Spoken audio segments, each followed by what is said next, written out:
दोस्तों आज की ये स्टोरी एक ऐसे लड़के की है जिसे कि 3 महीने तक अपने घर पर रहने की सजा हो जाती है। लेकिन वो अपनी इस 3 महीने की सजा में अपने घर के अंदर रहते हुए एक ऐसा केस सोल्व कर देता है जिसे कि पुलिस कई महीनों से सोल्व नहीं कर पा रही थी। तो ये लड़का आखिर ऐसा क्या करता है, चलिए जानते हैं इस मूवी की स्टोरी से। इस कहानी की शुरुआत केल नाम के एक लड़के को दिखाते हुए होती है जो कि अपने हॉलीडे पर अपने डैड के साथ फिशिंग करने के लिए गया हुआ था।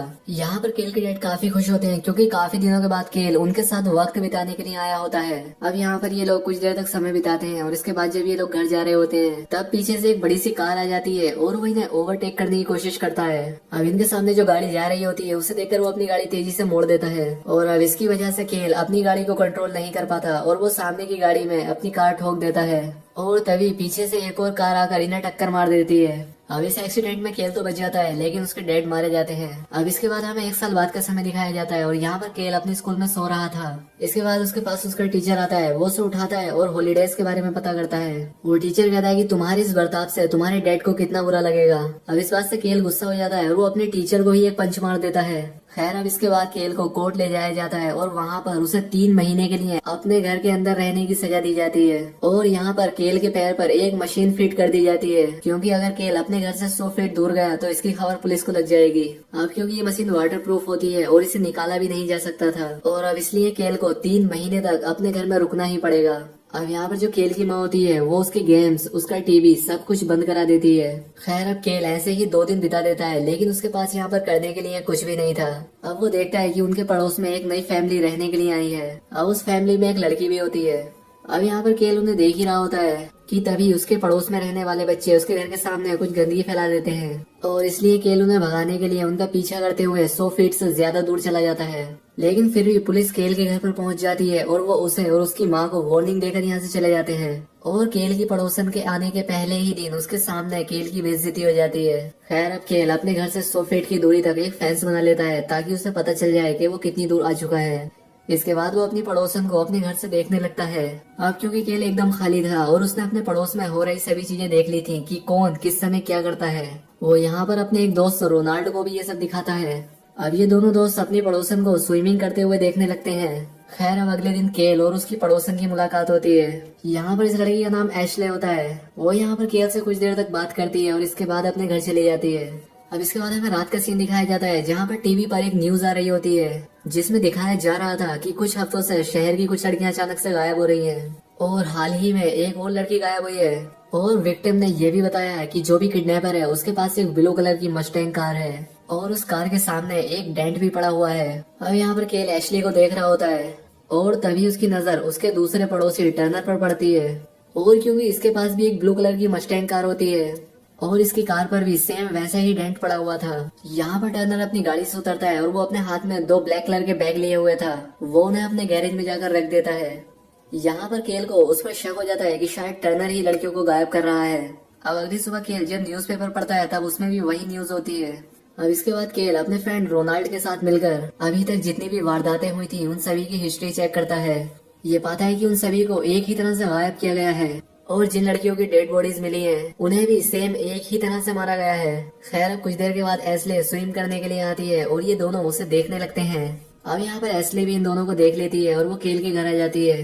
अब ये यहाँ पर एस्ले से बचने के लिए बहाना बनाते हुए टर्नर वाली बात इसे बता देते हैं। वो यहाँ पर उससे कह देते हैं कि शायद शहर में जितनी भी किडनैपिंग्स हो रही हैं उन सभी के पीछे टर्नर है। अब ये बात सुनकर एशले को भी इसमें इंटरेस्ट आता है। इसके बाद ये तीनों मिलकर टर्नर की जासूसी करने लगते हैं। ये लोग उसके घर की तरफ एक कैमरा फिट कर देते हैं और अब अच्छे से उसकी जासूसी करने लगते हैं कि यहाँ पर जो किलर और किडनैपर है वो लाशों को प्रिजर्व कैसे करता है। अब रात को टर्नर एक औरत को अपने घर में लेकर आता है और यहाँ पर ये दोनों भी उसे देख रहे होते हैं। अब यहाँ पर एशले को उसके घर से कॉल आ जाता है इसलिए वो अपने घर चली जाती है। लेकिन अब यहाँ पर केल अकेला ही उस पर नजर रखने लगता है और तभी जो लड़की टर्नर के साथ आई थी वो उससे बचकर भागने लगती है और वो हेल्प मांग रही थी। लेकिन तभी यहाँ पर केल से गलती से एक फ्लैश पिक्चर क्लिक हो जाती है। अब यहाँ पर टर्नर भी उस फ्लैश को देख लेता है और अब इसलिए वो उस लड़की को अपने घर से जाने देता है। अब यहाँ पर टर्नर सावधान हो जाता है। वो अगले दिन आकर केल से मिलता है। अब वो क्योंकि केल की माँ को सुपरमार्केट से उसके घर तक ड्रॉप करने के लिए आया था, या शायद टर्नर ने अपना अगला शिकार चुन लिया था और वो थी केल की मॉम। यहाँ पर टर्नर इनडायरेक्टली केल को धमकी देकर यहाँ से चला जाता है। अब टर्नर ये सारी बातें जाकर एशली को बोलता है, लेकिन एशले उस दिन काफी बिजी होती है क्योंकि एशले ने उस रात अपने घर पर पार्टी रखी थी और इस रात एशले के पेरेंट्स भी उसके घर पर नहीं थे। और रात में एशले कई लड़कों को पार्टी में अपने घर बुला लेती है और वो उनसे मिलती है। अब क्योंकि केल पार्टी में नहीं जा सकता था इसलिए उसे काफी बुरा लगता है।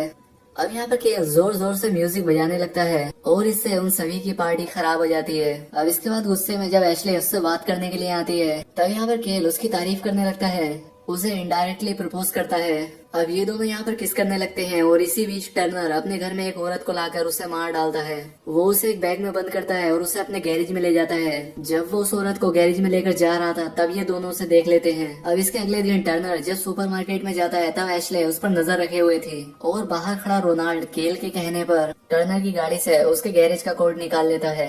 दूसरी तरफ सुपरमार्केट में टर्नर एशली की कार में घुस जाता है। वो उससे कहता है कि तुम मेरे मामले से दूर रहो। वो उसे ये धमकी देकर यहाँ से चला जाता है। अब एशली घर आ जाती है और वो अब काफी डर चुकी थी और इसलिए अब वो इस सभी मामले को खत्म करने के बारे में सोचती है। अब इसके बाद हमें रात का सीन दिखाया जाता है जहाँ पर टर्नर के कहने पर रोनाल्ड एक कैमरा लेकर टर्नर के गैरेज में घुसता है क्योंकि रोनाल्ड का फोन टर्नर की गाड़ी में ही गिर गया था। वो जब यहाँ पर पहुंचता है तो वो पाता है कि यहाँ पर एक प्लास्टिक के बैग में एक डेड बॉडी है। यहाँ पर रोनाल्ड उसे देख लेता है और तभी यहाँ पर टर्नर भी पहुंच जाता है। अब इसके बाद केल बिना कुछ सोचे समझे अपने दोस्त को बचाने के लिए टर्नर के घर जाता है। अब यहाँ पर केल जैसे ही 100 मीटर क्रॉस करता है उसके कुछ ही मिनट बाद यहाँ पर पुलिस पहुंच जाती है। वो यहाँ पर केल को पकड़ लेते हैं लेकिन केल पुलिस वालों से कहता है टर्नर के बेसमेंट पे एक लाश है।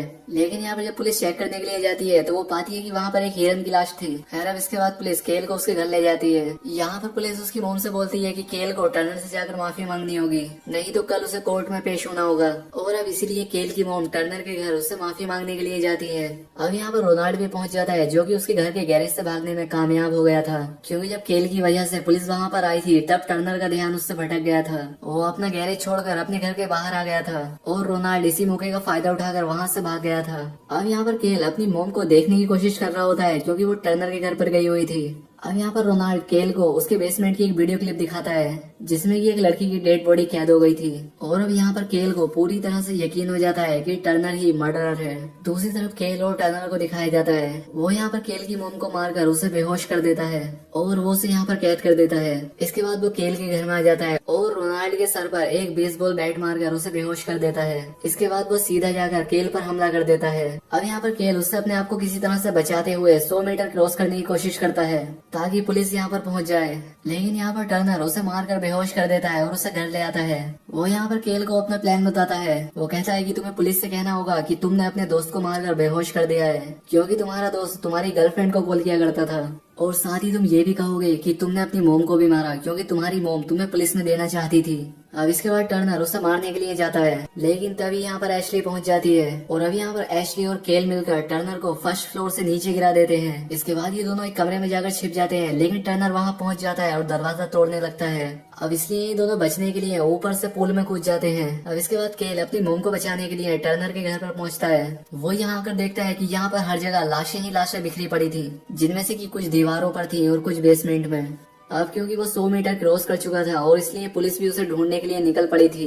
केल यहाँ पर देखता है कि यहाँ पर कुछ बॉडीज को फ्रीज में प्रिजर्व करके भी रखा गया है। यहाँ पर एक सीक्रेट रूम भी होता है जिसके अंदर केल जाता है और अब यहाँ पर पुलिस भी पहुंच चुकी थी। लेकिन अब यहाँ पर टर्नर भी पहुंच जाता है। वो उस पुलिस वाले की गर्दन मरोड़ कर उसे मार डालता है। इसके बाद वो केल को ढूंढने लगता है। केल अपनी मोम को छुड़ा रहा था और पीछे से टर्नर आ जाता है। वो उसे रोकता है लेकिन केल की मोम टर्नर के पैर में एक चाकू घुसा देती है और यहाँ पर केल एक ग्रास कटर उठाकर उसे टर्नर के पेट में घुसा देता है और अब इस तरह से केल अपनी माँ की जान बचा लेता है। अब इसके बाद हमें यहाँ पर दिखाया जाता है कि यहाँ पर और पुलिस भी पहुंच जाती है। वो यहाँ पर केल के पैर से उस मशीन को हटा देते हैं और अब केल की सजा खत्म कर दी जाती है क्योंकि उसने एक किलर की सच्चाई सबके सामने ला दी थी और अब इस तरह से केल ने पुलिस का ही काम आसान कर दिया था। खैर अब सुबह हो जाती है और यहाँ पर हमें एशले और केल को दिखाया जाता है। वो यहाँ पर एक दूसरे को किस करते हैं और इसी के साथ ये मूवी भी यहाँ पर एंड हो जाती है। लेकिन दोस्तों इस मूवी में अब सबसे खास सवाल ये था कि आगे टर्नर उन लड़कियों को मारता क्यों था। अब वैसे इसके बारे में तो मूवी में भी कुछ भी क्लियर बताया नहीं गया है लेकिन फिर भी उसके ऐसा करने के पीछे कुछ वजह हो सकती है। और उनमें से पहली वजह तो ये हो सकती है क्योंकि वो एक सनकी था। वो हर रात लड़कियों को अपने घर लेकर आया करता था और उनके साथ काफी गलत हरकतें किया करता था और वो उसके बारे में बाहर कुछ ना बताया इसलिए वो उन्हें मार दिया करता था। या फिर वो एक सनकी साइको किलर था जिसे कि लड़कियों को अपना शिकार बनाने में मजा आया करता था। खैर अब ये तो सिर्फ एक थ्योरी है क्योंकि टर्नर के ऐसा करने की असली वजह तो इस मूवी में भी नहीं बताई गई है। लेकिन दोस्तों आपको क्या लगता है कि आखिर टर्नर ऐसा क्यों करता होगा, कमेंट करके जरूर बताएं। तो दोस्तों अगर वीडियो पसंद आई हो तो चैनल को सब्सक्राइब और वीडियो को लाइक जरूर करें। तो आज के लिए बस इतना ही, मिलते हैं हमारी नेक्स्ट वीडियो में।